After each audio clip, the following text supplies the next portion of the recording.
సాధారణంగా ప్రతి ఇళ్లలో భార్యాభర్తలకి గొడవలనేవి బంగారం గురించో లేక డబ్బుల గురించో గొడవలవుతూనే ఉంటాయి.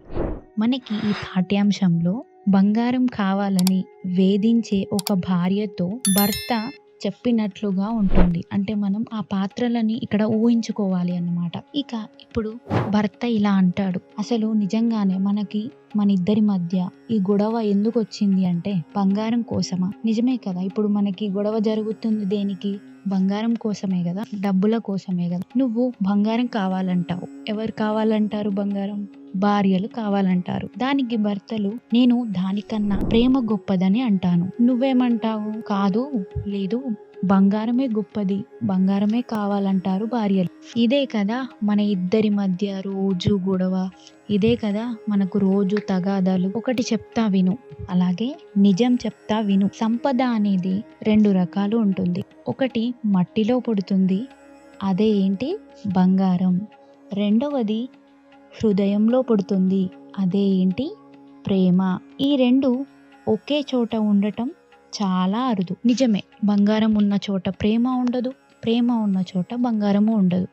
అవి 2 ఒకే చోట చూడడం చాలా అరుదు. చాలా డబ్బున్న వాళ్ళకి, చాలా బంగారం ఉన్న వాళ్ళకి వాళ్ళ ఇంట్లో కానీ ప్రేమగా మాట్లాడడం, ఆప్యాయత, అనురాగం, అనుబంధాలు ఇవన్నీ చాలా తక్కువ. అదే ఏమీ లేని కుటుంబాలలో, చిన్న కుటుంబాలలో, పేద కుటుంబాలలో డబ్బు లేకపోవచ్చు, ఆస్తులు, బంగారం లేకపోవచ్చు, కానీ వారు ఉన్న దాంట్లోనే సంతోషంగా, ప్రేమగా బతుకుతారు.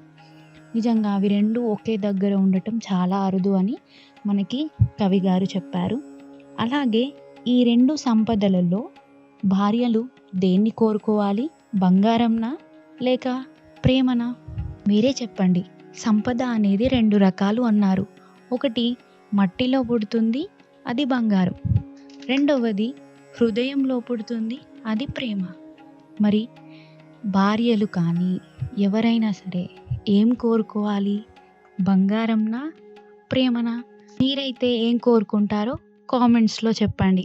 అంటే ఇక్కడ బంగారం అంటే ధనం, డబ్బు ఇలాంటివనేవి కూడా వస్తాయి. బంగారం అంటే ధనమే, మరేదయ్యి ఉండదు. అన్నీ తెలిసిన వారే బంగారానికి ఆకర్షితులవుతారు, దానికి లొంగిపోతారు. అలాంటిది నీవు లొంగిపోవటంలో ఆశ్చర్యం ఏముంది అంటాడు భర్త. నిజంగానే అన్నీ తెలిసిన వాళ్ళు, ఇప్పుడు నేను ఇన్ని మాటలు చెప్తున్నా కానీ నా ముందు చాలా బంగారం ఉంటే చెప్పలేం, ఆకర్షితులవుతారు. అలాంటిది అన్నీ తెలిసిన వారే బంగారానికి లొంగిపోతారు. అందులో నువ్వు లొంగిపోవడంలో తప్పేముందంటాడు భర్త. ఒక చెట్టుకి, ఒక తీగకి పువ్వులు ఎంత అందాన్ని కలిగిస్తాయో, స్త్రీలకు, మహిళలకు, భార్యలకు అందరికీ బంగారం అనేది అంత అందాన్ని కలిగిస్తూ ఉంటుంది. అవునా కదా? ఒక చెట్టుకి పువ్వు ఎంత అందంగా ఉంటుందో, ఒక మహిళకి, స్త్రీకి బంగారం అనేది అంత అందాన్ని ఇస్తుంది. కానీ అది తప్పు. ప్రేమ అనేది సువాసనలు వెదజల్లే ఒక పువ్వు వంటిది. ఆ ప్రేమ లేని స్త్రీ అందం ఎంత బంగారం ధరించినా సువాసన లేని మంకెన పువ్వులా ఉంటుంది. చూడండి, ఇక్కడ కవి మనకి ఎంత చక్కగా వర్ణించారో. ఒక స్త్రీ ఎంత అందంగా ఉన్నా, ఎంత తెల్లగా ఉన్నా, ఎన్ని బంగారు నగలు ధరించినా చూడ్డానికి, కానీ ఆమె దగ్గర ప్రేమ అనేది లేకుంటే అది ఒక సువాసన లేని మంకెన పువ్వులా ఉంటుందని మనకి కవి తెలియజేశారు. మంకెన పువ్వు అంటే చూడ్డానికి ఆ పువ్వు చాలా అందంగా ఉంటుంది, కానీ సువాసన మాత్రం లేదు అని కవి స్త్రీతో పోల్చారు. కాబట్టి ప్రేమ బంగారం కన్నా గొప్పది అని ఇక్కడ మనకి చూడవచ్చును. ప్రేమ అనేది బంగారం, ధనం, సంపద కన్నా గొప్పది. ఇలా చెప్తున్నప్పుడు భార్య ఈ విధంగా ఆలోచిస్తుంది. నిజంగా అసలు ప్రేమ ఎలా ఉంటుంది? ప్రేమనేమైనా కొరుక్కు తింటారా అనే ఆలోచనలతో ఆమె ఆలోచిస్తుంది. తర్వాత శరీరానికి బంగారు రంగులో ఉంటుంది. ఎవరిది? ఒక స్త్రీ శరీరం, నీ శరీరం బంగారు రంగులో ఉంటుంది. దానికి పసుపు పూసుకున్నావు, పువ్వులాగా ఉండే నీ కురులకు నూనె కూడా రాసుకున్నావు. కళ్ళకి చక్కగా కాటుక పెట్టుకున్నావు. తాంబూలం వేసుకున్నావు. నీ పండ్లు తెల్లగా మెరుస్తున్నాయి. వీటన్నిటితో కలిసి నీ ఆకారం మెరిసిపోతూ ఉంది. కానీ ఇవన్నీ చేసినాక కూడా నీ దగ్గర ప్రేమ లేకపోతే ఈ అందమంతా వ్యర్థమే అని కవిగారు చెప్తున్నారు. ఈ విధంగా భర్త ఇంకా ఇలా అంటున్నాడు, ప్రేమ అనేది గొప్ప సంపద, గొప్ప కళ కూడా. దానిని ఇంట్లో నేర్పరు, అలాగే బోధించడానికి గురువులు కూడా లేరు.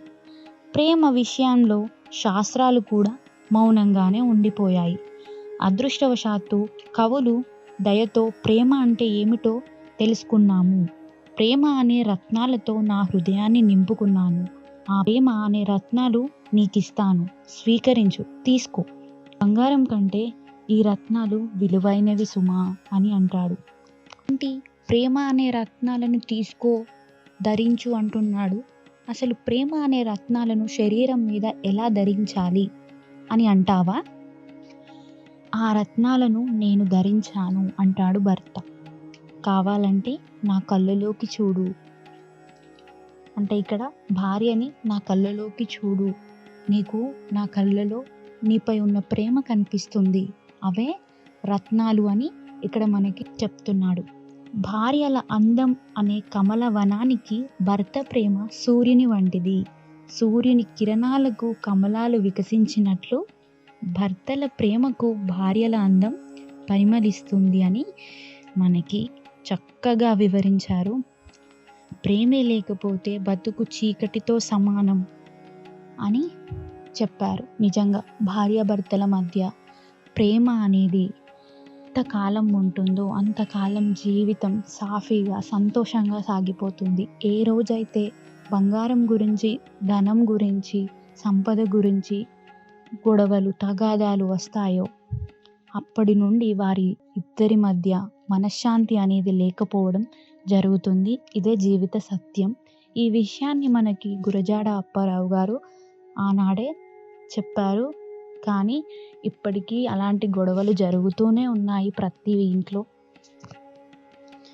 అలాగే ప్రేమను మనసులో నిలుపుకుంటే మంచి జరుగుతుంది. నిజంగా ప్రేమ అనేది మన మనసులో ఉంటే, మంచిగా ప్రేమించాలి అనేది నీ భావన లోపల ఉంటే అంతా మంచిగా జరుగుతుంది.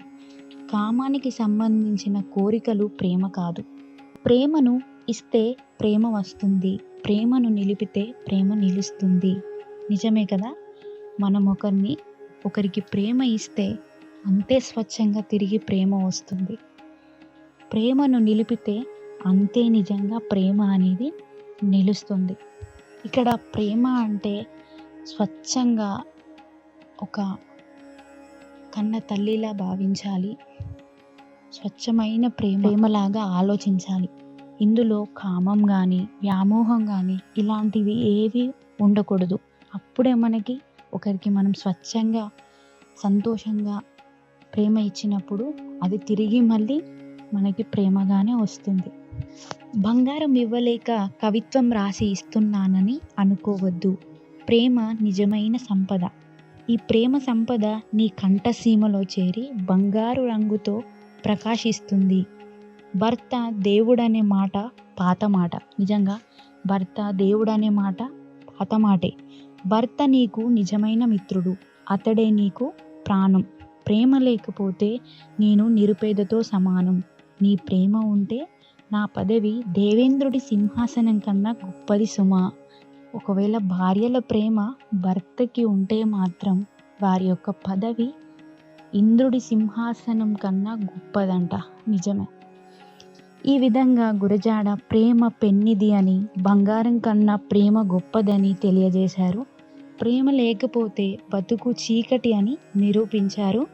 ప్రేమించాలి, ప్రేమించబడాలి అనే సర్వకాలికమైన ప్రేమతత్వాన్ని వారు తెలియజేశారు. ప్రేమ శారీరక పరిధిని దాటి మానసిక ఆవరణలోకి ప్రవేశించాలని, భార్యాభర్తల మధ్య ఉండాల్సింది ప్రేమ మాత్రమే అని, ఆకర్షణ, వ్యామోహం కాదని తెలియజేశారు. మానవ సంబంధాల్లో ప్రేమ భావనలను ప్రాముఖ్యాన్ని గురజాడ గారు చక్కగా అద్భుతంగా ప్రేమ గురించి వివరించారు. చివరగా మనకు అర్థమైంది ఏమిటంటే ప్రేమించాలి, ప్రేమించబడాలి. అలాగే స్త్రీ పురుషుల మధ్య, భార్య భర్తల మధ్య ఉండాల్సింది ఏమిటి? ప్రేమ మాత్రమే. ప్రేమ ఉంటే ఏదైనా చేయొచ్చు.